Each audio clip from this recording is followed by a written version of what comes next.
Hi everyone! Today I'll be sharing with you the opinions of the teachers from CLC about the Japanese and Philippine cultures. Before we proceed to the interview, let me ask you this question. What is culture?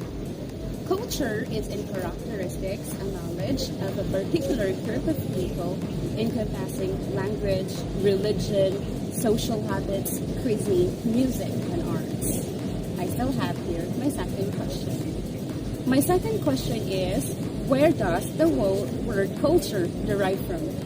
The word culture derives from the French term, which in turn derives from the Latin word colere, which means to tend to earth and grow, or cultivation and nurture.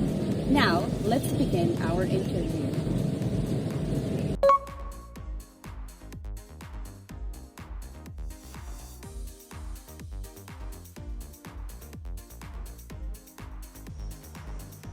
Their technology. We knew that Japan is known for their innovative high technology. They have proved it like robots, transportations, vending machines, and surprising toilets. Their technology is reliable like our appliances at homes. Even though it's expensive, but it's worth to buy because of the quality. Cherry blossom. I guess everyone knows that it is Japan's national flower, a reminder of natural beauty, and symbolizes impermanence. The main reason why I love it because it reminds me of my childhood days. When I was little, I have seen sakura on television and I found it so attractive. So from that moment, I was inspired and promised myself to see the real one that blooms and mesmerized by raining petals when the wind blows. Another thing is animation laboratory. As we all know that Japanese anime is very popular around the world. So I want to visit there and at least give it a try, even though I'm bad at drawing. Obedience. Japanese people are known for being obedient to their laws or rules. I could still remember when I first visited Japan, I was so amazed and surprised on how everything is set and organized. Just like for example when you are taking a train, you have to put your phone in silent because people find it rude when someone talks over the phone. Another example is when you are taking an escalator. You have to walk in the walking part and you have to stand in the standing part. And I guess that's how or what Japanese people are.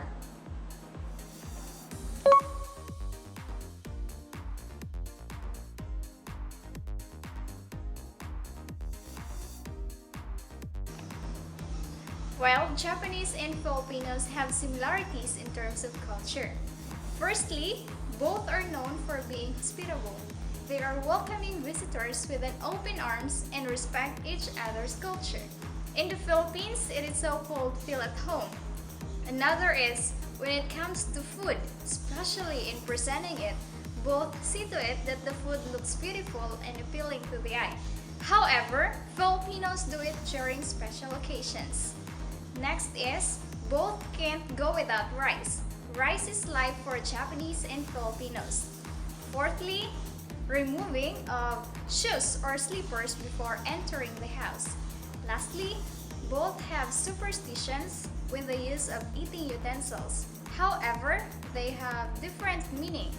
In the Philippines, dropped utensils announce the arrival of a visitor.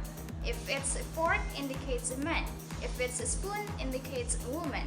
Whereas in Japan, if someone hits glass or dishes, it means monster will come.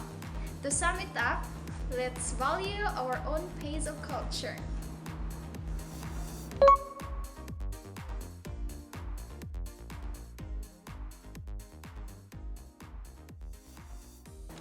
Awareness of one's culture is vital because it can keep us from conveying our values into others and for us to relate and understand more other cultures effectively.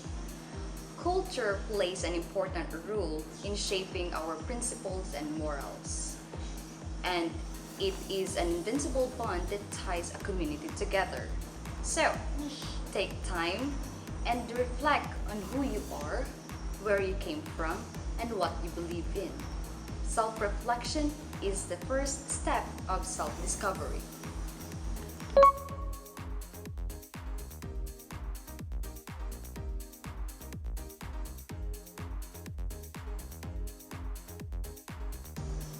At first, it was not easy.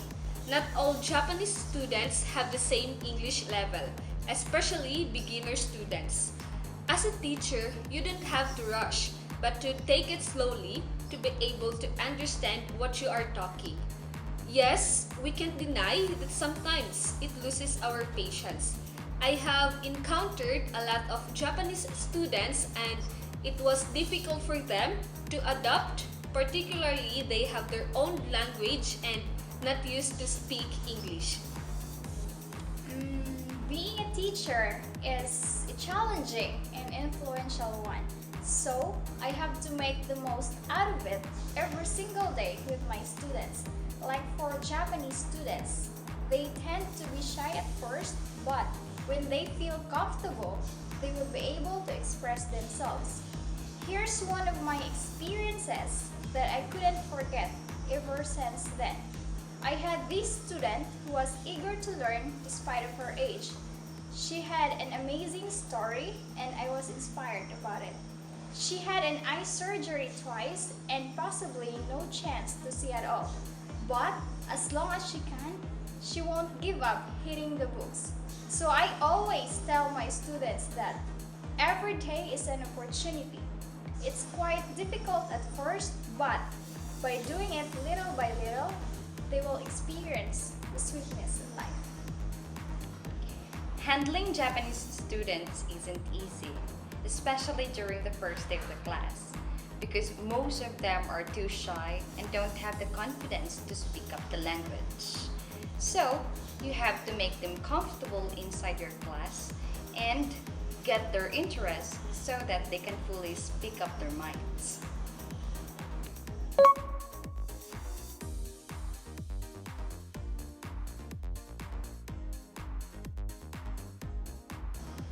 Yes, everyone does, and so do I.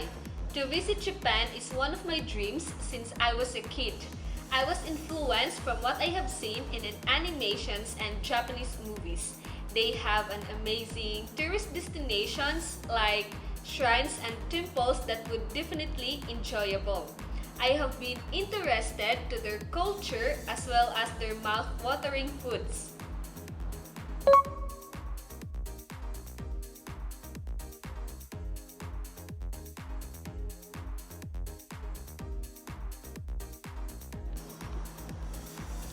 Being patriotic. Many children, teenagers, and adults have adored Korean dramas. Korean cultures and trends, as seen as Korean dramas, have invaded and deeply rooted in the Philippines society today.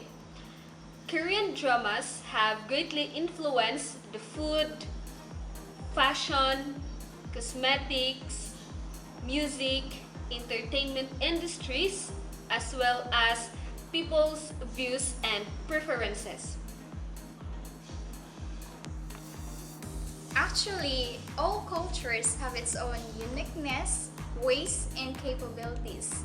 So I think there's no need for us to adapt one's culture. Even though there's some lapses, still there's something I should be proud of by all means. And it's a matter of respect within oneself, whatever it is. Being polite. As I mentioned earlier, talking over the phone while on the train is rude for Japanese people. So I guess that's the culture that Filipino must adopt.